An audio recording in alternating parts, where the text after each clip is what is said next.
अच्छा, इस देश में सर ये मानते हो आप कि सरकारी स्कूल अगर प्राइवेट स्कूल के आसपास आ जाए तो हमारे देश की ग्रोथ और तेज हो सकती है? क्योंकि अभी मैं गया था एक कार्यक्रम में और बड़ी बातें चल रही थी कि 2047 तक हम देश को दुनिया का नंबर 1 देश बना देंगे। सबसे बड़ा झूठ चीज है, ये सबसे बड़ा झूठ है।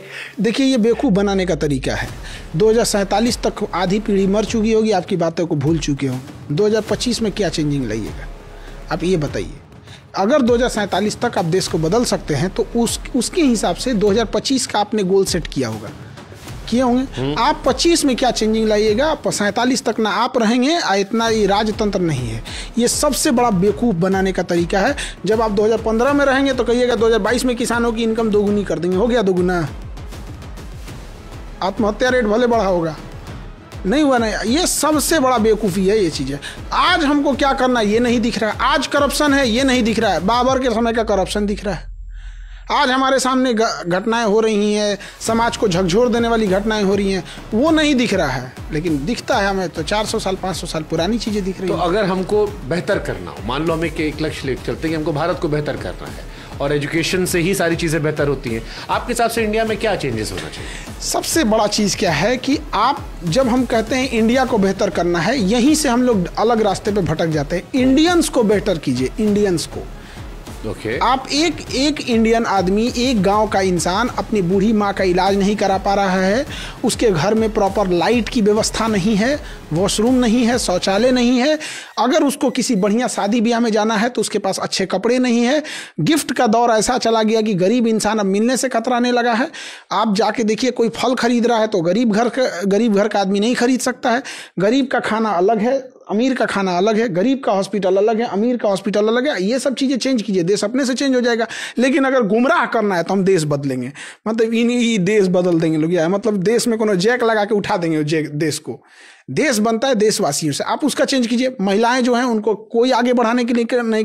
अगर होम इंडस्ट्री चालू हो जाए, जो घर की ज़रूरत की चीज़ें हैं यहाँ पर, महिलाएं उसमें बढ़ चढ़ के भागीदारी लेने लगे। आज देखिए, हर जिला में अगर सरकार एक बड़ा सा 10 एकड़ का ज़मीन ले ले हर जिला में, कि वो मार्केट में जितनी भी दुकानें रहेंगी वो औरतें ही उस दुकान को चलाएंगी, तो उसमें एक इकोसिस्टम बन जाएगा। उसमें 1000 दुकानें आप खोल दीजिए कि उसमें जेंट्स नहीं चला सकते। तो जो अभी पहली पीढ़ी जा रही है बिजनेस में, वो तो अपनी बेटियों को वहाँ कर सकते, भाई तुम्हारे लिए अच्छा है एक भी जिला में नहीं है। लड़कियों के लिए कौन सा जिला? हर 5 जिला के बीच में एक गर्ल्स यूनिवर्सिटी होनी चाहिए, विमेंस यूनिवर्सिटीज़ होनी चाहिए। है नहीं है। देश 47 में कहाँ से डेवलप कर देंगे लोग यहाँ पे। मतलब देश में 10% लोग हैं ऐसे जिन्हें समझ में आता है कि सामने वाला झूठ बोल रहा है। लेकिन लोकतंत्र चूंकि भीड़ तंत्र हो चुका है, 90% की आवाज़ ज़्यादा सुनाई देती है।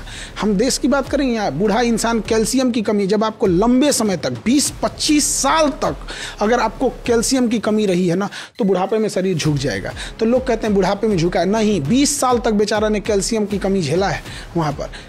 औरतें देखिएगा, जो नए गांव वगैरह में किसी की नई शादी हुई है, बेचारी के पास अच्छे भोजन नहीं होने की वजह से हीमोग्लोबिन कम है, प्लेटलेट कम है, जिस वजह से उसकी नई बहू आएगी या नए कोई गांव में रहेगी, बेचारा उसका मन नहीं लगेगी, थकी रहेगी, कोई 4 को सुना देंगे सब कामचोर है, ये है वो है। बूढ़ी औरत है, बेचारा उसके शरीर में कमी है, यूरिक एसिड बढ़ा हुआ है, प्लेटलेट नहीं है, उसका बदन दर्द करेगा, वो अपनी बहू को खोजेगी, ये बहू पैर दबाओ। अरे यार, उसका इलाज करा दे भाई। पैर दबाना एक संस्कार है, चलिए भैया, लोग शौक से दबा देते हैं। हम लोग भी आज भी जाते हैं, मम्मी सोई भी रहती है तो दोबारा से दबा देते हैं, चलिए यहाँ पर। लेकिन बताइए, आप कहिएगा कि देश पढ़ने को, वो कहाँ जाएगा बेचारा? कितने भयानक लेवल तक गरीबी है, आप सोच नहीं सकते।